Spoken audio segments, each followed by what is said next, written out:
Great Sea demands compliance.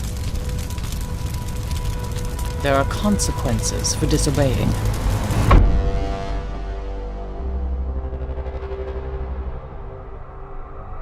So now let's go ahead to Jackson. You got a question? Yes. I'm sorry. My internet connection is a little fuzzy. Can you hear me all right? Yeah, you sound great. Yep, I hear you well. Okay. So one of the biggest problems with like making either a VR game or a VR video is trying to deal with some of the motion sickness that you experience, using VR, especially for long periods of time. Was there ever any like tricks that you had to do, like any special ways that you had to like frame scenes in order to help like minimize the strain for being in VR for 30 minutes straight? Yeah, thank you. So a lot of that has to do with kind of shoot, frames per second and stuff like that. So you always want to have a game running at 90 frames a second. We did this in Unreal. Most of our other projects have been done in Unity, so this is a new thing for the team to pull this graphical fidelity in a new game engine. So we hope we pulled it off well. A lot of the things we did too was just kind of make sure that most of the action takes place basically in front of you. So while it is full 360 and you can look around and you can see everything, if you're just watching this seated and you're looking forward and maybe you're looking kind of the first like 45, 50, 60 degrees in front of you, you can really, get majority of the story that way. So that was one way we kind of did it.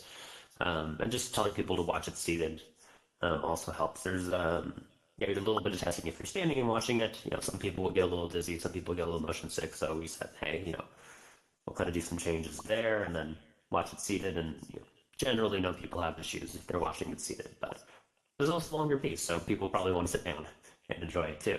So I think Steve Miller and they know some of the other tricks we did, but that's kind of what came to mind so far. Okay. Yeah, actually, I'm wondering, have you watched experience like those interactive?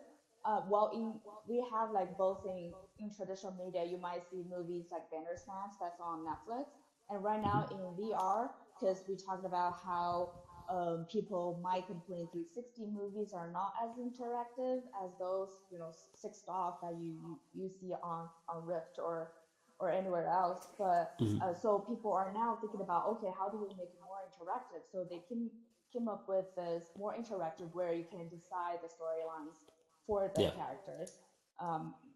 So and actually in house on VeeR, we're also co-producing some content along that way. So I'm wondering, like, what do you think of this type of content? Do you think it helps storytelling or it distracts audiences from what VR should be, or any opinions that you might have on this? Someone, I think it was you, someone brought up the examples earlier of Heavy Rain, Detroit Become Human, Telltale games. I love those games. I love being a part of the story, making dialogue choices. I mean, Mass Effect. Yeah, there's a lot of really great games that do this, and I think they're better because of it. Because you get to be the protagonist of the story, make the choices, decide if your person's a little evil, nice, or charmer. You get to decide. So I love those games, and I think those are really great stories, and they emotionate really resonate emotionally because of it. So if there's more of that in 360, I think that's going to be really cool. I don't know, someone we were talking about this a little earlier. It's just just a little bit more difficult to make things in VR. So I could see that it's just challenging. So with these things, they're kind of branching trees, and if you give someone 4 choices, then you have to have 4 things that result of it, and do the branching paths converge into something later, or they keep spreading out, and then you have to make a bunch of additional footage, like Bandersnatch, right? They filmed however many hours of footage to cover all the different choices and the different paths you can take. So when budgets can become a little bigger in VR, when there's more people who own headsets, and there's a bigger chance for people like us to make our money back on a project because there's more people to buy these projects, then I think you'll see more of what you're talking about. But if you guys are kind of early pioneers in this, then that's great. It's going to be exciting to see. Hey. Okay. Hi.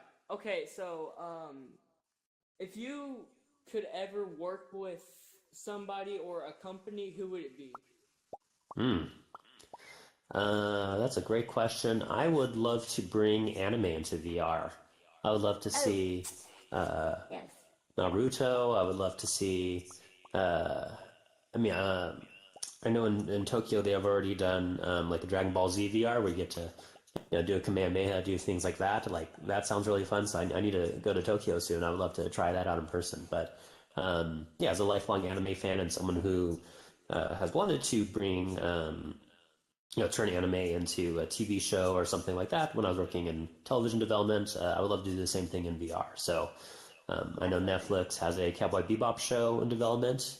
If I could ever work with them and do a VR game or something like that that goes along with it, that would be my dream come true. Or just keeping true to kind of the art and feel of an anime and being able to show that in VR and kind of living in that world. That would be something as a customer and a fan I would love to do. So. Sweet.